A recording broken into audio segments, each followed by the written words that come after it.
Ladies and gentlemen, welcome back to your cybersecurity series. My name is Vlad, and I'm here to help you engage more in cybersecurity and discover this exciting field of expertise. Today, this is episode 15, and we will focus on Stuxnet legacy. So, we will basically close our journey on Stuxnet. We started back in episode 12 about the geopolitical aspects, how the centrifuges are working, what were the tensions on the geopolitical level. Then in episode 13, we discussed the hack itself, how the hackers managed to infiltrate the facilities in Iran.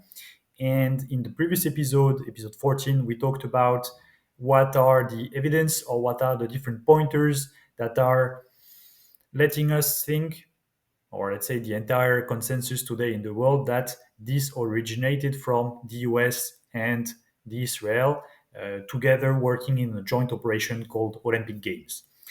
Today, we will really focus on the legacy, meaning why do we consider that Stuxnet today had such an impact on the entire perception around cybersecurity? And the truth is that after 2010, really the public changed the perception. Before, cybersecurity was like from a defensive mechanism, so a list of controls, a list of requirements. But after Stuxnet, there was really this change of paradigm, meaning that now we were talking about cyber weapons, and we really enter the realm of warfare. And one of the first, let's say, takeaways from Stuxnet is that it really inspired a lot of new generation of hackers, a lot of organizations, organized crime in general, into thinking that targeting critical infrastructures is no longer something fictional. It's not impossible. It's not a movie plot. It's not theoretical. It's something that can be achieved. And we have had, since Stuxnet, many examples. Here, I will just mention one of them, which is one of the most striking example dated back from 2021. It happened in the US. Also, to give you an example, that is not only about US and Israel targeting other countries. They can be both hackers and victims. But back in 2021, essentially, there was this company called Colonial Pipeline. It's still in activity today. They are based in Texas, and their business model is essentially supplying oil, gas, and jet fuel. And they do that through pipelines. As you can see on the graph here, the pipelines are going from Texas to Pennsylvania and New Jersey, crossing 15 or 16 different states within the US. So the entire eastern coast is supplied through Colonial Pipeline. And what happened in May 2021?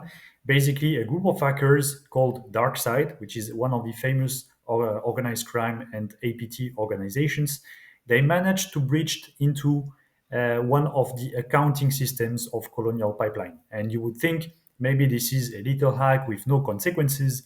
However, Colonial Pipeline, in its response, they needed to make sure that everything was working well from an integrity perspective. So that the changes or the infection that happened on these accounting systems had no impact on the bidding and invoicing of the fuel in general. And to make sure that all of that was running smoothly and that they were able to restart the operations, they took the decision of shutting down the oil and gas deliveries, meaning that for a few days, there were no longer oil and fuel supply to the rest of the United States, so the entire eastern coast. The hack itself, or let's say the recovery from a colonial pipeline perspective, only took 7 to 10 days. So you can think that it's rather a short period of time. However, within this time frame, it completely created a shortage situation of fuel and jet fuel and gas in those 15 or 16 states. So it's really a major consequence, not directly from the hack itself, but from its effect on the business model and which decisions were taken by Colonial Pipeline. So we are talking about airports that were forced to change and reroute certain flights because the planes and the aircrafts could not be supplied with enough fuel, so they had to make intermediary stops or they needed to refuel at the destination. We are talking about individuals like you and I who decided to hoard the different stores and gather some supplies storing additional jerry cans or just basically additional fuel in case that the shortage would last for weeks or months. So the public panic altogether created an additional shortage situation. If you have a look at the Wikipedia page on this hack, you can see that between 85% to 95% of the fuel stations were currently under a shortage situation in May. So it had a completely crazy impact on the life of millions of people within the US just through a single hack. And that's what I want to illustrate today, that it's now acknowledged and known from the public that cybersecurity can also be used as a weapon with so significance and so nasty that you can almost paralyze an entire country, and you can block a sovereign nation from working properly. You can target the oil and gas deliveries. You can target the water systems. There were examples of water treatment plants that were targeted also in the US.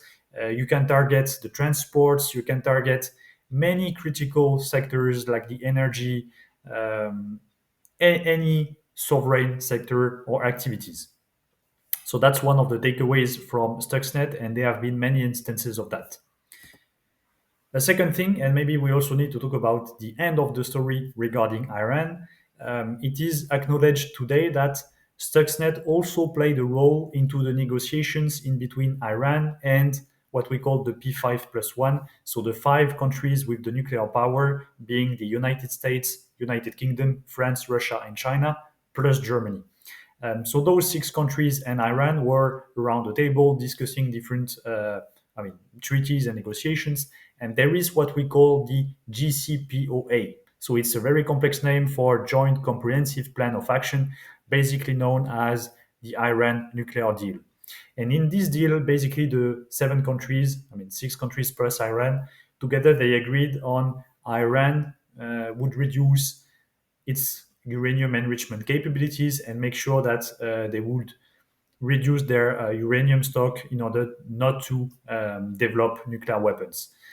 So back in 2015, Iran, they had built close to 20,000 centrifuges in different sites, Natanz being one of them, as we discussed in the previous videos, and they would retire approximately 14,000 of those centrifuges.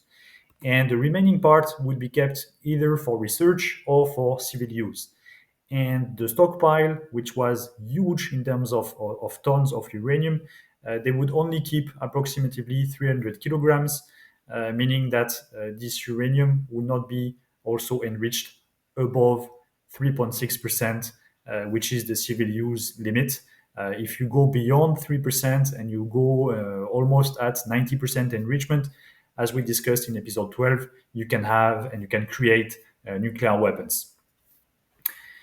This legacy on Stuxnet was rather short-lived because the entire deal was broken down in 2019 when the president from the United States, Donald Trump, decided to withdraw from this agreement.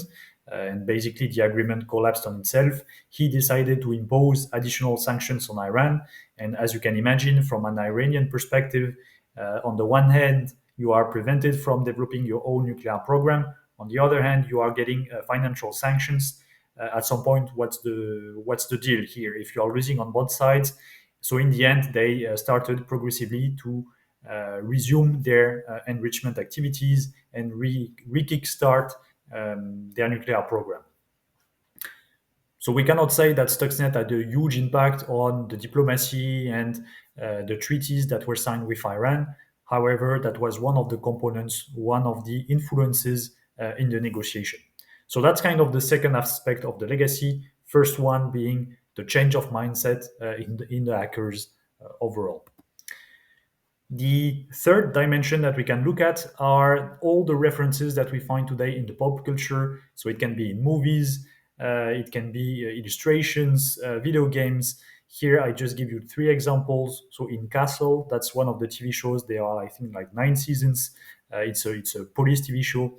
In one of the episodes, during the season 8, the entire city of London is completely paralyzed by a computer virus, and this virus is really equivalent to Stuxnet, and there are a lot of recent references that are made within that episode. It's also mentioned in Ghost in the Shell. It's also mentioned in Black Hat.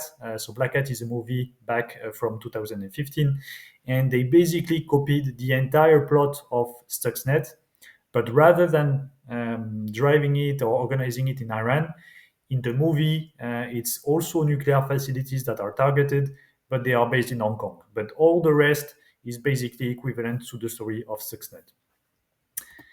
There were movies, documentaries. Here I'm giving you two examples. First documentary on the right is called Stuxnet Cyber War, and the second one is called 0 Days. So not to be confused with the Netflix TV shows that has just been released last week. But this documentary, 0 Days, was created by Alex Gibney. And what's interesting is that he's also interviewing a lot of politicians and professionals. And there is this common bottom line where people are advocating for new laws, especially focusing on cyber weapons. So you can see that there is really this change of mindset from the public, from the researchers, and even down to the politicians, that somehow cyber weapons need to be framed, need to be part of the legal systems in general. There need to be rules. There need to be certain agreements. There need to be also sharing of certain weapons. So all of that framing, all of those ideas started around that time, so around 2015, 2016, when people were gathering the lessons learned from Stuxnet. And one of the first things to change was what we call the military doctrines. So basically, the way of thinking of the military organizations around the world. I will give you one example here of the U.S. military. They created back in 2009, so it was a year before Stuxnet was made public. They created the U.S. Cyber Command, so U.S. Cybercom, and at the time, so it was created within the Department of Defense, the DoD, and under the authority of the United States Strategic Command. But then afterwards, so in 2018, this US Cybercom was given an existence on its own, meaning that it was made independent, and it's now standing as a single branch, just like the other military branches. And the concept of military branches might be a bit foreign to you. The idea is that cybersecurity is now recognized as a complete domain of warfare on the same level as traditional ground military forces, the air forces, the navy. So it's really a domain on its own. And NATO took a similar decision in 2016 at the Warsaw Summit, and they really recognized cybersecurity as one of those pillars, one of those operational domains. As you can see on the graph here, in the meantime, they also have added a fifth domain, which is space, because there is also a lot of competition, a lot of military applications within space, for example, satellite guiding technologies. But so today we would have 5 different operational domains: space, cyber, air, land, and sea. To give you a bit more perspective, as I told you when we were discussing the Colonial Pipeline hack, there are those major activities that are that let's say compose how a state is supposed to operate. What's interesting is that in France, and of course, as a French person, I will share the French perspective. They have created back in 2013 the French Military Planning Law, so the LPM in French. And basically, it has incorporated this notion of activities of vital importance. And those activities, there are 12 domains, at least back in 2013, they were those 12 domains, meaning food and beverages, water systems, healthcare, judicial systems, military activities, energy, finance, transports, communications, key industries, space and research. So those 12 big categories of activities, big sectors, were called activities of vital importance. And within those big sectors, they have defined what we call organizations of vital importance, so OIVs. This list of organizations is kept secret by the Ministry of Interior, so the Homeland Department, let's say. And the idea is that those companies, they are first, they can be audited by the French government. They are subject to additional controls, and they really need to boost and enhance their overall cybersecurity maturity. Of course, if you take, for example, the energy sector, you can consider that the main energy providers within France are part of this OIV list, but it can be quite complex to secure an entire company. So in this LPM, they added a third layer of definition. So you have the activities of vital importance, the organizations of vital importance, and finally the systems of vital importance, meaning that it's not about securing all of the company, but it's really about securing those key systems, those key components. So if we take, for example, the Colonial Pipeline example, even if it's a US company, the idea would be to make sure that we don't necessarily secure every laptop, every phone of every employee, but the key components that are there to manage the deliveries or giving orders to the pipelines, those key systems are heavily secured and heavily protected. So that's it in order of legacy on Stuxnet. So that those are, I think, the four dimensions that you can remember. The first one being that the hackers, they really changed their mindset, and now they are focusing and more focusing on critical national infrastructures. Second, it's essentially what we discussed, meaning that if I go back to the previous slide, um, when it comes to the Iranian deal, Stuxnet was part of the negotiation. It really contributed to the US and everybody, let's say, making a deal for their own. However, if we really look into the detail, it was short lived. Then, third, pop culture. And fourth, these changes in military, meaning that nowadays, any hackers who would target critical infrastructures in the US, there can be retaliation, and retaliation can come under different form, and it could be a drone strike. So if you attack the US or the US cyberspace, you can expect a counterattack also on the ground soil as an equivalent measure of response. And I think that's also a key element to understand. So cyber is really a new land for warfare. I will stop this episode here. So in the next video, we will change completely the subject, and we will rather focus on the insider threat. If you remember the 6 different hackers profiles that we discussed, we talked about the organized crime, we talked about the activists, the nation states, the competitors, we talked about the amateur hackers. We need to focus on the 6th and last profile, which is the insider threat. And I will give you some examples of practical cases and why you should never underestimate insider threats when it comes to performing risk assessments. But I will see you in the next video.